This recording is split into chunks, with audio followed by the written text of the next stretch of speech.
সুযোগ দেওয়া হয় নাই তাদের স্ব কনস্টিটিউয়েন্সিতে কাজ করার জন্য।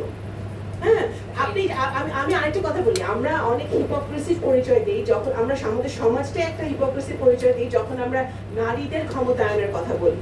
হ্যাঁ, আমরা কিন্তু নারীদের, আমাদের অর্ধেকের বেশি নারী ভোটার, আমরা নারীদেরকে ব্যবহার করি ভোট চাইতে, ঘরে ঘরে গিয়ে ভোট চাইতে।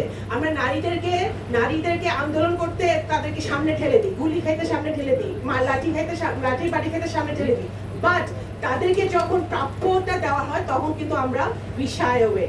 So we আমাদের হিপোক্রেসি পরিচয় দিই, আমরা এটা তো আমাদের মানতে হবে। তো এখন আমরা এই যে এত এখানে আমার সামনে যে নারীরা বসে আছে ওরা তো আন্দোলনে ছিল, তাই না? ওদের সাথে আরো অনেক মেয়েরা ছিল কিন্তু গত বছর, ওরা কোথায়? So you have to have a thick skin to be in politics. You have to have a thick skin. এখন যারা পলিটিক্সে টিকে থাকতে পারে, প্রাইভেট ইউনিভার্সিটি আরো মেয়েরা তো ছিল, তাদেরকে তো আমরা দেখি